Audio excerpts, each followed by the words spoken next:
Les jeunes diraient c'est une vieille con. Mais je suis un peu jeune encore. Hein.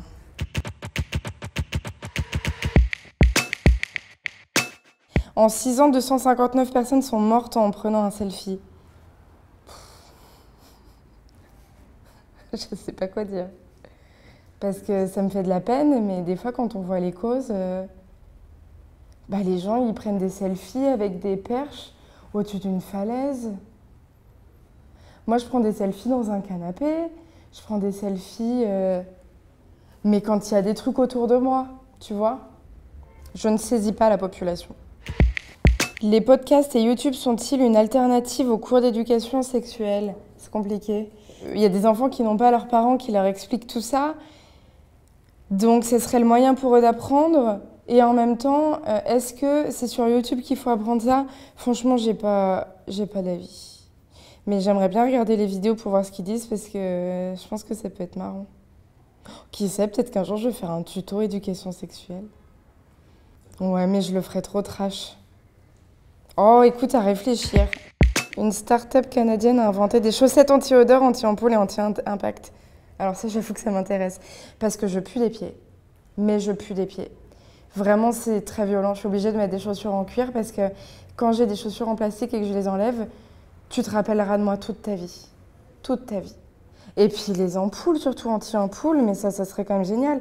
J'ai porté des mocassins il y a 1 mois, j'ai toujours mal aux pieds. Il y a un moment, je veux bien être gentille dans la vie, mais là, je suis trop victime de tout ça. Android vient d'annoncer qu'il travaille sur un téléphone entièrement géré par une intelligence artificielle. Il sera entièrement capable de répondre à des mails, SMS ou de fixer des rendez-vous de manière autonome. Oui, si déjà il pouvait s'occuper que le Wi-Fi dans les TGV fonctionne. Dans le métro, ils veulent mettre justement la 4G. On n'a même pas de réseau. Donc commencez par ça. Ensuite, on verra par un téléphone intelligent. Alors, Snapchat lance les filtres pour chats.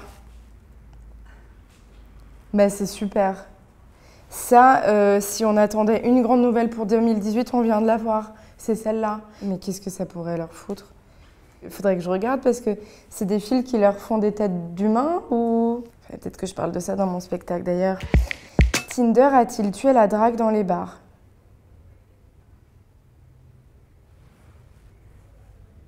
Je sais pas si c'est Tinder, je pense que c'est les réseaux sociaux. Avant, ils n'avaient pas d'autres moyens, donc si tu voulais vraiment rencontrer quelqu'un, tu étais un peu obligé d'aller lui parler. Là, tu as Appen, tu te dis, peut-être que la fille, elle est aussi sur Appen, comme on est censé s'être croisés, peut-être que je vais la retrouver dessus. Moi, à chaque fois que je vois un gars, je me dis, peut-être que demain, je pourrais trouver mieux. Et est-ce que, peut-être que c'est ça qui met ça en place, justement. Et c'est aussi ça qui fait que je suis toujours célibataire, en somme. Google Maps permet désormais de partager sa position et son heure d'arrivée. Moi, je voudrais pouvoir aller sur le téléphone des gens qui ont rendez-vous avec moi pour prendre leur horaire d'arrivée. Parce que le temps que je perds à attendre tous les gens qui arrivent en retard, ça c'est génial, mais il faut que les gens le fassent vraiment. Et pas qu'ils mentent. Parce qu'avec les histoires de « j'arrive dans 3 stations » alors qu'en fait ils arrivent dans 5 stations, moi je deviens violente. Les millennials préfèrent le Doliprane à Instagram. Et d'accord, donc il y a quelqu'un qui s'est réveillé un matin en se disant « Mais les millennials, ils préfèrent le Doliprane ou Instagram ?» C'est quand même très étrange. Moi, je préfère Instagram au Doliprane. Hein. Il y a moins d'effets sur le foie. C'était la dernière.